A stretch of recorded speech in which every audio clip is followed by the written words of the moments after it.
Good morning दोस्तों, मैं आपके अपने परिवार सुपर एग्ज़ाम स्टडी पर संध्या आपका फिर से कंप्यूटर की क्लास में बहुत बहुत स्वागत करती हूँ। मैं आपको अब जहाँ तक मैंने आपको पढ़ाया था कंप्यूटर में हार्डवेयर और सॉफ्टवेयर, मैं उससे आगे आपको बताऊँगी कि उसके आगे हम कहाँ चलते हैं। कंप्यूटर अब हमने पढ़ा था हार्डवेयर और सॉफ्टवेयर। हार्डवेयर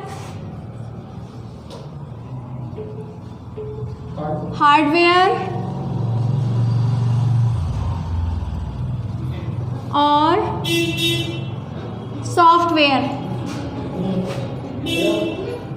हमने पढ़ा। हार्डवेयर क्या होते हैं, सॉफ्टवेयर क्या होते हैं। हार्डवेयर में कौन कौन सी चीज़ें हमारी टचेबल होती हैं और कौन कौन सी अनटचेबल होती हैं, तो हमने ये जाना। अब हम ये जानते हैं कि सॉफ्टवेयर हम जो सॉफ्टवेयर में इंस्ट्रक्शन देते हैं, मतलब जो हम इसके निर्देश फॉलो करते हैं, हम वो कैसे करते हैं, मतलब ये हमें निर्देश जो देता है कैसे देता है।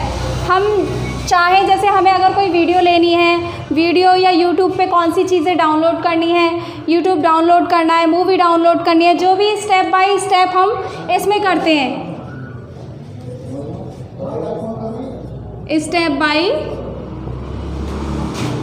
स्टेप हम सॉफ्टवेयर में अपने स्टेप बाय स्टेप निर्देश देते जाते हैं। उसके बाद हमारा क्या बनता है, एक ग्रुप बनता है।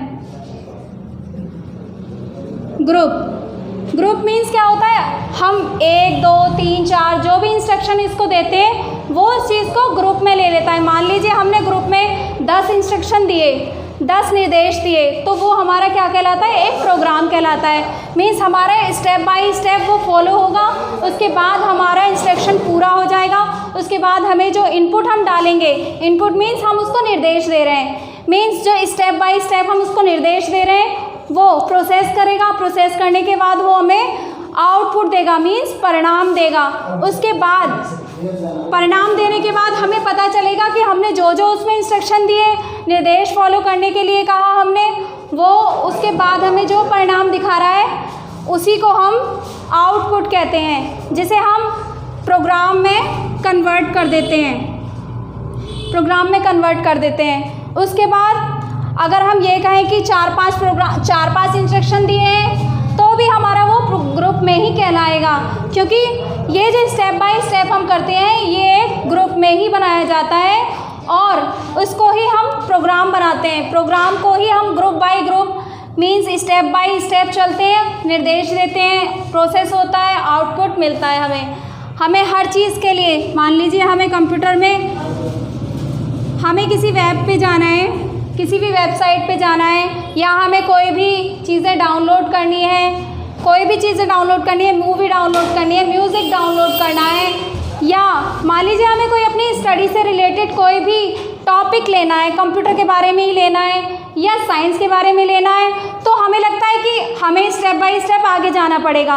तो स्टेप लेने के लिए हम क्या करेंगे, हम उसमें बनाए हुए अपने ग्रुप को देखेंगे कि हमें उसमें कौन कौन से इंस्ट्रक्शन मिल रहे हैं। मान लीजिए हमें उसमें 2 ही इंस्ट्रक्शन मिल रहे हैं, हमें उसमें डालना है म्यूज़िक डाउनलोड में, कोई भी म्यूज़िक ले लीजिए, या साइंस का टॉपिक उठा लीजिए, साइंस में हम कोई भी चीज़ें ढूंढना चाहें। मान लीजिए हमें आइंस्टीन के बारे में पूछना है, आइंस्टीन के बारे में हमें कोई नॉलेज नहीं है, अब हम कैसे देखेंगे, तो हम साइंस टॉपिक डालेंगे और आइंस्टीन के बारे में वहाँ पे नोट करेंगे। उसके बाद वो सर्च होगा, उसके बाद वो हमें क्या करेगा, प्रोसेस होगी, थोड़ा टाइम लगेगा उसमें। प्रोसेस होने के बाद वो हमें आउटपुट दिखाएगा कि ये हमारे आइंस्टीन के बारे में इन्होंने साइंस का आविष्कार किया और इन्होंने साइंस के बारे में बहुत सारी नॉलेज दी इन्होंने। मीन्स जो भी इनके पास इंफॉर्मेशन होगी, जो भी इसके अंदर डाटा डाला होगा, वो हमें दिखाएगा कि हम किस चीज़ के बारे में जानना चाहते थे, क्या जानना चाहते थे, बल्कि डीपली भी हम जानेंगे। अगर हमें ज़्यादा डीपली जाना है तो हमें और इंस्ट्रक्शन फॉलो करने पड़ेंगे। तो हम जो बनाते हैं वो ग्रुप में कन्वर्ट हो जाता है और प्रोग्राम बन जाता है। इस तरह से हमारे जो सॉफ्टवेयर पे ये चीज़ें फॉलो करती हैं। अब बात करते हैं, हम जानेंगे आगे कि ये चीज़ें जो हमारी साइंस में आगे चलती हैं, कंप्यूटर में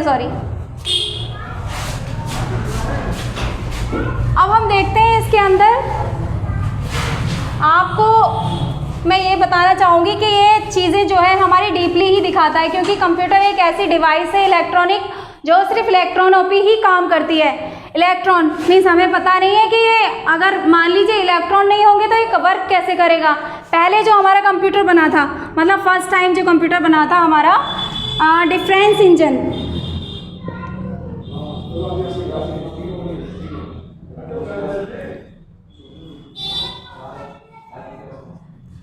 डिफरेंस इंजन। तो डिफरेंस इंजन का इजाद कब हुआ? 1822 में हुआ था। ये बताया था मैंने आप लोगों को पिछली क्लास में, 1822 में। लेकिन जब हमने देखा कि 1822 में इसका निर्माण हो गया, आविष्कार कर दिया चार्ल्स बेबेज ने, लेकिन ये उस टाइम बनने के बाद ये फेल हो चुका था। फेल होने के बाद हमें ये नहीं पता कि ये अभी चलेगा कि नहीं चलेगा, ये फेल हो गया, भाप से चलने वाला था। तो उसके बाद इन्होंने इसमें कुछ कमियां देखी। तो कमी होने के बाद मीन्स इससे हमें आउटपुट नहीं मिला, तो उसके बाद इन्होंने फिर एक और बार प्रयास किया, फिर इन्होंने दोबारा प्रयास किया। उसके बाद हमें क्या मिला? Analytical engine.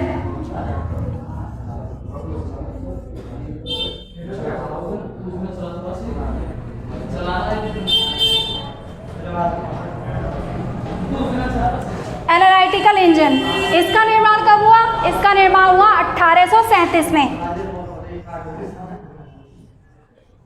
1837 में हमें क्या मिला? हमें एनालिटिकल इंजन के बारे में ये पता चला कि अब हमें इनपुट देने के बाद, प्रोसेस होने के बाद हमें आउटपुट भी मिलने लगा, मीन्स हमें परिणाम भी मिलने लगे।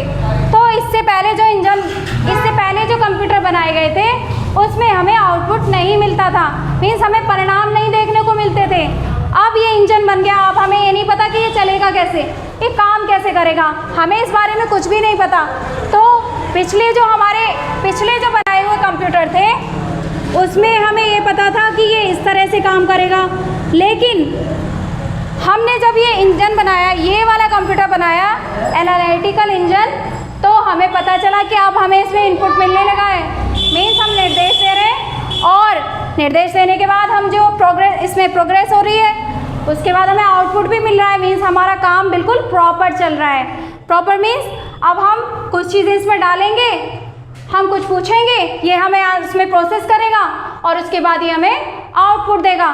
तो पहले आज के टाइम की तरह इसमें हम सोचते हैं कि ये आज के टाइम की तरह ही काम करता होगा, नहीं, ये आज के टाइम की तरह बिल्कुल काम नहीं करता था। पहले हमारा जो निर्माण हुआ एनालिटिकल इंजन का, वो एक पंच कार्ड के तौर पे हुआ। इसमें जो प्रोग्राम डाला गया, प्रोग्राम कैसे जाता था हमें नहीं पता।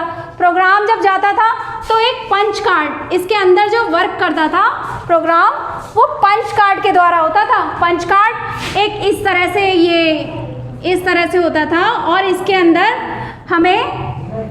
हमारे सारे इंस्ट्रक्शन होते थे, प्रोग्राम डाला जाता था और ये इसको फॉलो करता था। फॉलो करने के बाद ही ये काम करता था। अब हम सोचे कि ये फॉलो तो करता था, हमें ये नहीं मालूम कि काम कैसे करेगा। ये बन गया, अब इसका भी आइडिया किसी के माइंड में ज़रूर आया होगा कि ये बनाया किसने, इन्वेंट किसने किया, कौन था बनाने वाला इसका।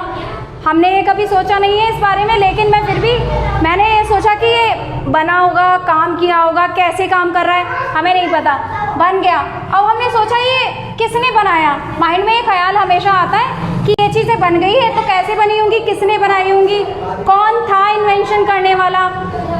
अब इसको इन्वेंशन करने के लिए हमने इन्वेंशन करने वाले, जो इनकी इन्वेंशन करने वाली थी वो थी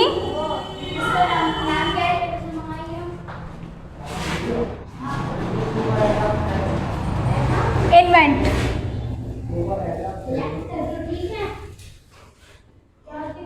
जो प्रोग्रामर थी, हमारी फर्स्ट प्रोग्रामर जिन्होंने इन्वेंट किया कि हाँ हमारे कंप्यूटर में अब प्रोग्राम डलेगा, कि प्रोग्राम ऐसे वर्क करेगा, हमारा कंप्यूटर इसके द्वारा वर्क करेगा इस तरह से। तो हमारी जो इन्वेंट करने वाली थी फर्स्ट प्रोग्रामर जो थी, फर्स्ट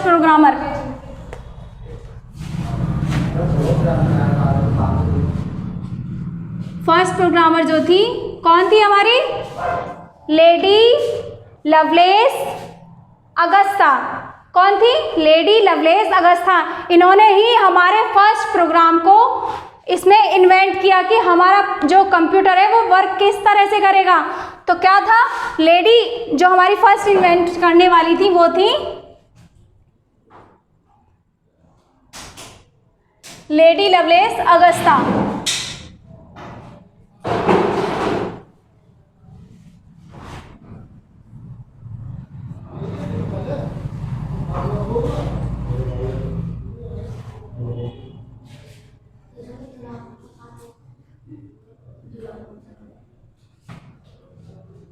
लेडी लवलेस अगस्ता। तो इन्होंने कब किया? इसमें जो अपना प्रोग्राम डाला था वो कब डाला था हमारा? अब हमें पता चल गया कि इसको इन्वेंट करने वाली कौन थी, प्रोग्राम डालने वाली लेडी लवलेस अगस्ता। इनका पूरा नेम है, लेडी अगस्ता भी कह सकते हैं हम इसको, हम इनको। तो क्या था उसके बाद इन्होंने जो प्रोग्राम डाला इसके अंदर वो डाला सन 1842 में। 1842 में हमने इसको प्रोग्राम इसके अंदर जो हमारी इनपुट थी वो हमने दे दी। उसके बाद प्रोग्रेस हुई, फिर आउटपुट देना शुरू हो गया। तो ये हमारी पहली इन्वेंशन करने वाली थी, पहली एक प्रोग्रामर थी, हमारी वर्ल्ड की पहली प्रोग्रामर जिन्होंने कंप्यूटर के अंदर प्रोग्राम को डाला। यानी इन्होंने एनालिटिकल इंजन में एक कहते हैं कि पहले जो काम करता था हमारा इंजन, जो हमारा डिफरेंस इंजन था वो वर्क नहीं करता था, लेकिन इसके आने से उसका वर्क करने का तरीका चेंज हो गया और वो फास्ट तरीका अपनाने लगे। उसके बाद क्या हुआ? कंप्यूटर, यानी कंप्यूटर। अब आते हैं हम, हमारा प्रोग्राम बन गया, तैयार हो गया प्रोग्राम। अब हम आते हैं कंप्यूटर के अंदर जो भाषा होती है उसकी भाषा होती है मशीनी भाषा। यानी मशीनी भाषा, हर चीज़ की भाषा होती है, लैंग्वेज। तो कंप्यूटर की जो भाषा है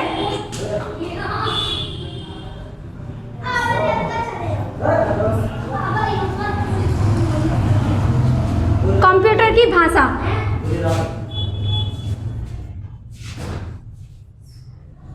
कौन सी है?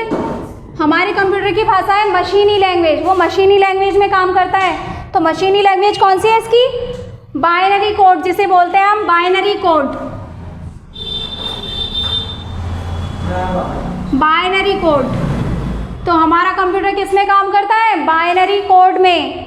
तो आप लोग जिन्होंने ये नोट नहीं किया है उसको छोटे छोटे पॉइंट्स हैं जो आपके एग्ज़ाम में बहुत ही इम्पोर्टेंट रोल निभाने वाले हैं, तो आप इनको प्लीज़ नोट करिएगा शॉर्टली, क्योंकि ये सिर्फ आपके माइंड में ही रहेंगे। इस तरीके से मैं आपको और ज़्यादा लंबे तरीके से बताऊंगी तो शायद ये माइंड से बाहर चले जाएंगे और ज़्यादा आप ये सोचें कि मैं इसको बहुत लंबे, बहुत ज़्यादा डीपली ले जाके, तो मैं बताऊंगी डीपली। अभी मैं आपको कंप्यूटर के बारे में परिचय दे रही हूँ कि ये कैसे बना, किसने बनाया, इसके अंदर छोटी छोटी चीज़ें जो भी डाली गई वो कैसे डाली गई और क्यों डाली गई, कौन थे इनके इन्वेंट करने वाले, इस बारे में बात करते हैं हम बाइनरी कोड की। तो बाइनरी कोड कौन सा होता है हमारा? बाइनरी कोड होते हैं 0 और 1। तो हमारे जो बाइनरी कोड है वो है 0 और 1। 0 1 यानी जो हमारा कंप्यूटर है ये 0 और 1 की भाषा में ही लैंग्वेज को समझता है, ये और कोई लैंग्वेज नहीं समझेगा।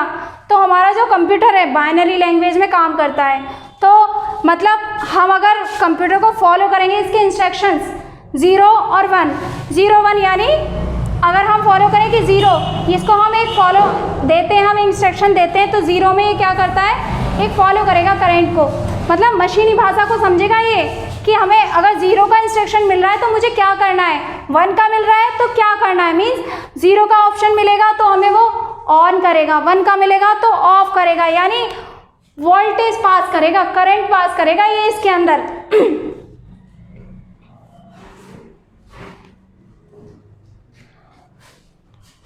मतलब हम जो बाइनरी कोड का यूज़ करेंगे, अब मैं उसके बारे में बताती हूँ आपको। इसके द्वारा हम क्या करते हैं, ये क्या काम करता है? वोल्टेज देता है, मतलब वोल्टेज मीन्स करंट पास करता है। ट्रांजिस्टर का निर्माण हुआ, उस टाइम क्या हुआ? ट्रांजिस्टर का निर्माण हुआ, किसके लिए? वोल्टेज देने के लिए। कब हुआ? ट्रांजिस्टर का निर्माण हुआ। तो हम क्या करेंगे, कंप्यूटर में हमें पता है हमने बाइनरी कोड बना लिए। अब बाइनरी कोड में उसके लिए क्या करना पड़ेगा, वोल्टेज पास होगा, मीन्स करंट किससे पास होता है, ट्रांजिस्टर से।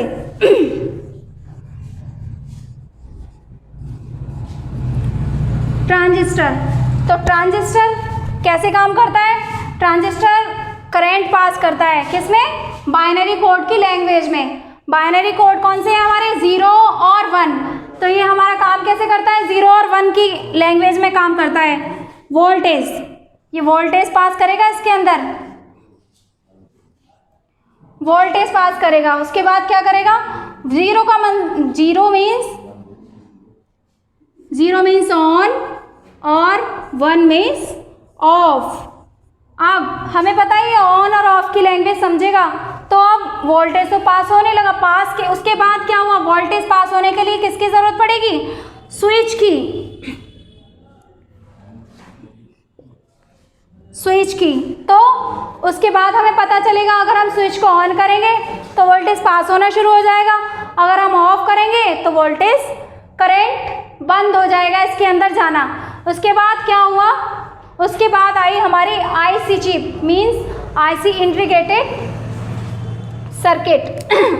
वोल्टेज के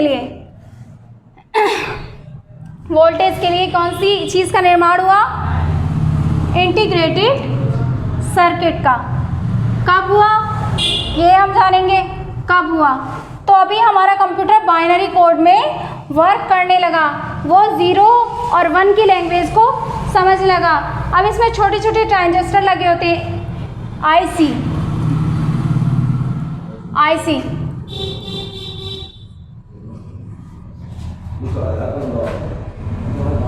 इंटीग्रेटेड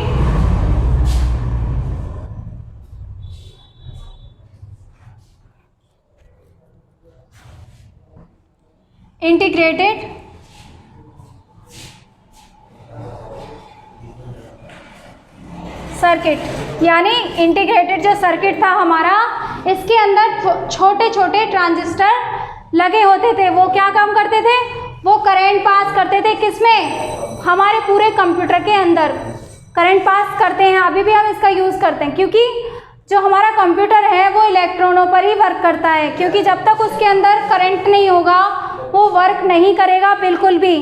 तो कंप्यूटर के अंदर जो हमारा करंट जो फैलाता है वो आईसी ही है, सर्किट जो हमारे इसके कंप्यूटर के अंदर करंट फैलाता है। उसके बाद क्या हुआ, हमें मिला माइक्रो प्रोसेसर का काम होता है, माइक्रो प्रोसेसर जो होता है हमारा वो भी यही काम करता है। माइक्रो प्रोसेसर से क्या होता है,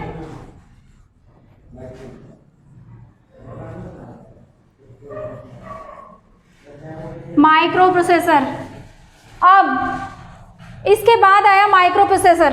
ये कंप्यूटर में पहले से ज़्यादा हमारे जो कंप्यूटर के अंदर जो माइक्रो प्रोसेसर है उसके मतलब ये जो काम कर रहा है माइक्रो प्रोसेसर, ये भी इसी तरह से काम करेगा वोल्टेज में। कंप्यूटर के अंदर हमारे पूरे कंप्यूटर के अंदर छोटे छोटे बहुत छोटे उसमें ट्रांजिस्टर लगे होते हैं, जिसके अंदर ये करंट फैलाता है पूरे कंप्यूटर में और ये अपना वर्क शुरू कर देता है।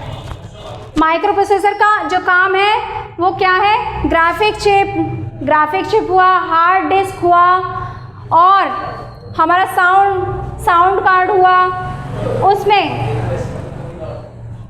साउंड कार्ड, इन सब चीज़ों में इसका यूज़ होता है।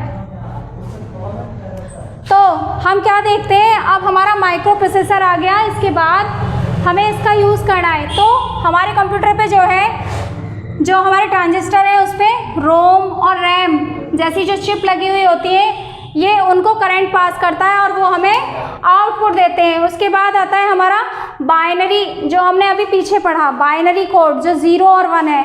अब हम देखते हैं कि बाइनरी कोड को जो इन्वेंट किया था उन्होंने, किसने किया। अभी हमारा वर्क जो कर रहा है ना, अभी हम कंप्यूटर में जो देख रहे हैं हम, अभी वो हमारा वोल्टेज पास कर रहा है। वोल्टेज देखने के बाद हमने देखा कि करंट पास करेगा ये इस तरह से, इस लेवल से इस लेवल और आगे। अभी हमने ये नहीं जाना कि इसका इन्वेंट कैसे हुआ, कब हुआ, किसने किया, ये नहीं देखा हमने। लेकिन जो इसका काम है, जो हमारा बाइनरी कोड का जो वर्क है वो हमारा यही है कि कंप्यूटर में ये अपनी ऑन और ऑफ की लैंग्वेज से ही ये ऑन और ऑफ की लैंग्वेज से ही ये अपने वर्क को समझता है। यानी कि ये जो अपनी भाषा है, ये इलेक्ट्रॉनों की जो भाषा है, ये सिर्फ उसको ही समझता है, मतलब मशीनी भाषा समझता है ये केवल मशीनी भाषा। इसको बाइनरी का जो इन्वेंट हुआ वो हुआ 1854 में, मतलब इसका जो हमारा इन्वेंट हुआ बाइनरी कोड का, बाइनरी कोड का इन्वेंट जो हुआ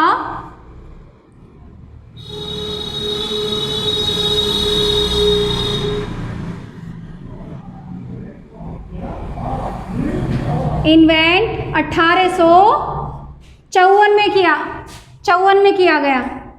तो अब हमें नहीं पता ये किसने किया। अब हम ये इसका जो इन्वेंट हुआ वो 1854 में हुआ। वो किसने किया?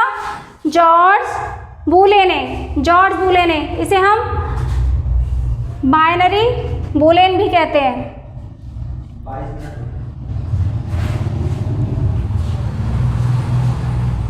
अठारह सौ 54 में किसने किया? जॉर्ज। हमने जाना कि हमें अभी हमने पिछली इसमें देखा कि हमने इतना जानने के बाद हमने देखा कि बाइनरी कोड का जो इन्वेंट हुआ है 1854 में हुआ है। वो किसने किया है? जॉर्ज बूले ने। तो जॉर्ज बूले ने किसका इन्वेंट किया? बाइनरी कोड का। तो इसे हम बाइनरी बूलेन भी कहते हैं। इसे क्या कहते हैं? बाइनरी बूलेन।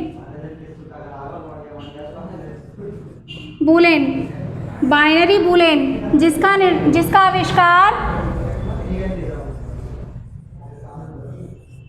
आविष्कार जॉर्ज बूले ने किया।